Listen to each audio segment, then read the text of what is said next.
population of people with HIV and AIDS compared to the population demographic itself. So we're hearing a lot these days about systemic racism and how racism is everywhere and you can't escape it. And depending on who you talk to, there's greater or lesser interpretations of that. And it seems to be on a continuum and a flow. But what is your take on that? I mean, like in my mind, it seems like simple oppression, historical oppression and racism can't account for all of it. But maybe it does. I'm having trouble wrapping my head around it because I know there's also suspicion deeply ingrained, which obviously stems from racist practices. So I don't know how much of that, we should tilt toward today versus like, hey, let's just get information out, and or how do we fight the battle simultaneously? So help a white dude understand. No, that's an excellent question because I'm going to give you some of three reasons that the epidemic is high in the African American community, and you hit the nail on the head: socioeconomical issues. So the poverty rate among African Americans is high. Socioeconomic issues associated with poverty, including limited access to high quality health care, housing, HIV prevention education, and directly and indirectly increase the risk of HIV infection and affect the health of those living with HIV at risk for HIV. So these factors may explain why African Americans have some worse outcomes on the HIV continuum of care, including lower rates of linkage to care, and then they don't have as much viable suppression because they're not taking their medication. So if you don't take your medication, you're not going to have viral load suppression. And then another thing about African Americans is there's the stigma, the fear, the discrimination, and the homophobia that might prevent them from accessing HIV prevention care and services. And then 1 in 7 Black African Americans are unaware they have it. Now that's kind of scary. They don't get tested. They don't know.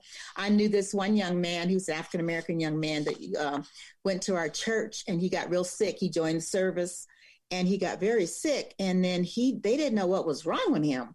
So they finally decided to do an HIV test. And when they tested him, his T cell count, which are, their T cell count is what helps you fight your immune system. So normal people have between 700, 800 T cells in their body. This young man had less than 200. So when you get less than 200 T cells in your body, you have full-blown AIDS. Okay. So that's why he was so sick. But I tell you what, if you saw him today, you wouldn't know he had HIV. He looks so healthy. I mean, he almost died, but he got on his antiviral medications, and he's doing wonderful. And he's what we call undetectable, which means the HIV is there, but it's undetectable. So you can't pass it to anyone if you're undetectable, but we still encourage wearing condoms just in case, so pretty safe that you cannot pass it. And then African Americans, believe it or not, men and women have higher rates of some sexually transmitted diseases. So more so than other racial ethnicities. And if you have an STD or an STI, as some people call it, you are more susceptible of getting HIV and spreading it if you have an an STD, because your immune system is compromised by the STDs, and then if HIV comes into play, you're more susceptible to getting it. Yeah, you're too busy fighting off the other stuff. Those are some of the reasons. Yeah, too busy fighting off the other stuff. So let's talk a little bit about why that's the case. Why is that population carrying so many STIs in addition to the HIV/AIDS thing? What is it about Africa? I know we say African American, but I'm also curious if the non-African descent Black population experiences the same type of thing, Caribbean Islanders, that kind of thing. Mm-hmm.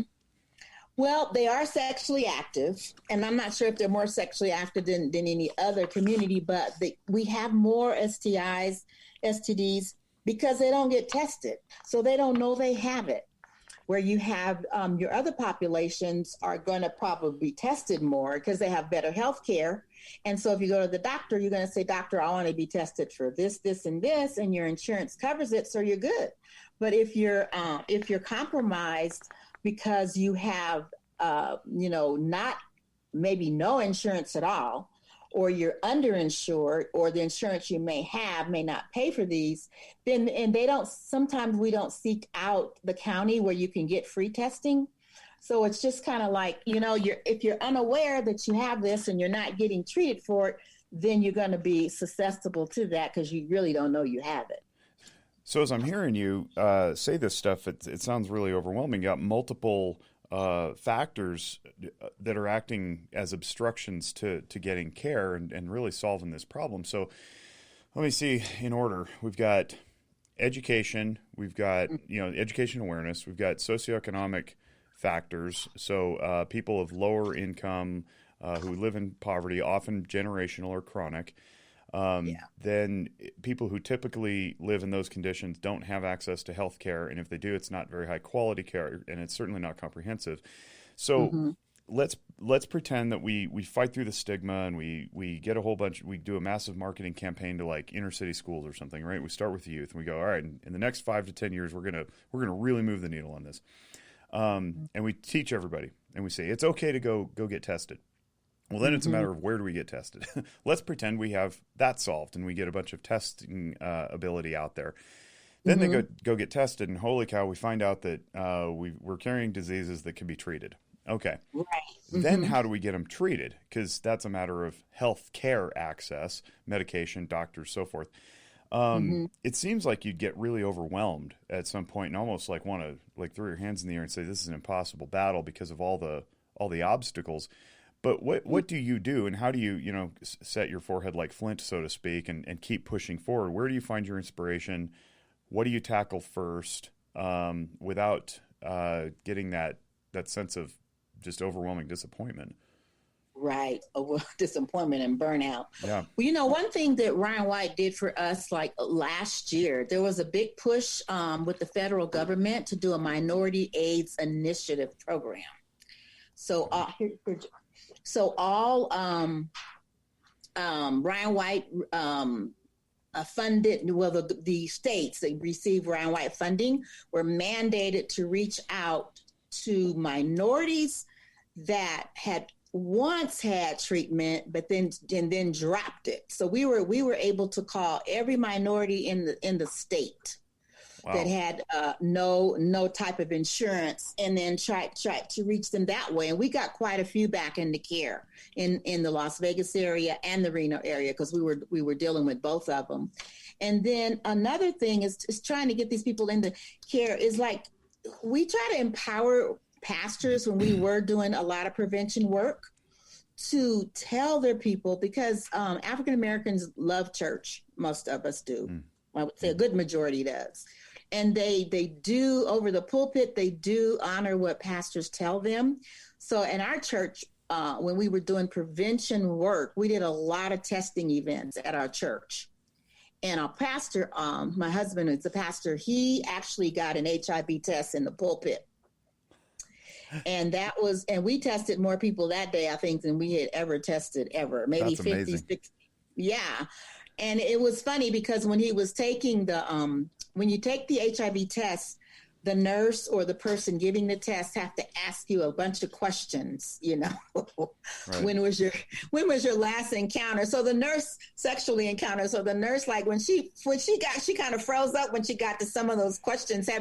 How many partners have you had in the last 60 days? It was so hilarious because you could see she was so embarrassed. She was from Washoe County, asking my husband all these questions, but he answered them. So our congregation could see it's not as bad as you think. You know what I'm saying? Right. So that's one way that we try to destigmatize even having HIV testing, and then being a part of community outreaches. Like there is an African American celebration that we call Juneteenth, that the Northern Nevada, it's called NEPKIS, and they put it on Northern Nevada Black Cultural and Aware Society, and we do it every June. But of course, this past June we weren't able to do it because of the pandemic. But we usually have testing there. Northern Nevada Hopes does our testing, so we try to reach these populations where they are, and that seems to have worked down through the years.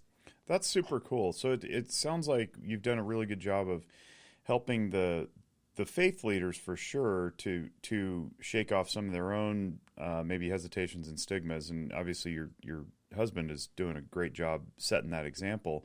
It sounds really similar to the fear and the stigma that pervade the mental health profession. Same type of deal. I don't want to be vulnerable. I don't want to admit that I've fouled up or whatever. And and if you have somebody at the head of the church, behind the podium or whatever, saying, "Hey, I'm going to show you how this is doing," and modeling that type of vulnerability and willingness, then it inspires other people maybe to take a look at themselves. That's really commendable. That's super cool.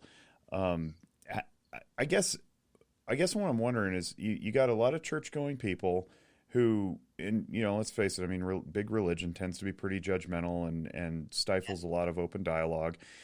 And then you got the homophobia, right? So one of the things I've wrestled with in my own spiritual walk, and I know I've had a really good experience with my own pastor, helping shepherd us through this, but not rank ordering sins, so to speak, where it's like, homosexuality is at the top of the list, but alcoholism we won't talk about. So how do you go about working through the faith community to push that message of non-judgmentalism along with self-care? Like, what are the words or phrases that a person listening might be able to use or take away or implement into their own life if they're going to go pick up this banner and start carrying it? Mm-hmm. What we like to relate HIV to is, and if you being a Christian man, you've heard of the leprosy. And you heard about when Jesus healed the 10 leopards. And he said, hey, I mean, he wasn't afraid of them. He loved them. He healed them. And then he said, since you've been healed, go back and show your priests what happened. And so I was thinking about that this morning. So what my husband and I teach, we love the person. We're not the judges. I mean, I was brought up very strict Pentecostal, very, very strict Pentecostal, where everything was a sin. Wearing a swimming suit was a sin. Yeah. So we have to work with these people. But what we try to do, Jake, is we sometimes, and we can't, and people have, they have the right to believe the way they want to believe. But we believe that God loves all people, heterosexual, homosexual, gay, straight, black, white. And so we let Jesus be the judge. So we're not trying to be the judge. We're trying to help these people and show them the love of Christ. We may not agree with everything they do, everything they say. They don't agree with everything we do or say. But we just try to show the love of Christ to them. And by doing that, you build trust, and then you never know what happens down the road. Once you build that trust, you're able to talk to them. But at Accept, I wanted to tell you about this too. We started the organization through our church, but we did become our own separate 501c3 in 1999. So we're not really able to, just run up to a person and start talking about the Lord. But I can tell you down through the years, so many people have come to me for prayer, so many of my clients. And then that just kind of opens up a door. Oh, yeah, I'll pray for you. And we'll agree in prayer for God to do some things for you. So that's kind of how we handle it. And, but every pastor has their own. Like one time when I was doing prevention work, I told the pastors, I said, now I do have condoms, but I have to ask. I said, do you want me to bring the condoms or do you not want me to bring the condoms? So the majority said, no, don't bring your condoms because we don't believe in premarital sex. But however, they have a lot of people sitting up in church that are pregnant that are not married. Right. So, you try to address it, but you try to walk that fine line so you don't upset the pastor, but you really try to say, well, look, we know you don't, believe in premarital sex, but on this hand, you have you have some young women in your church that are pregnant and they don't have husbands. So, Yeah. what's the worst scenario? Having them put on a condom or having them having a baby that may not really be wanted. So that's the other thing that we just, try to walk that fine line with too. It is tough to hold a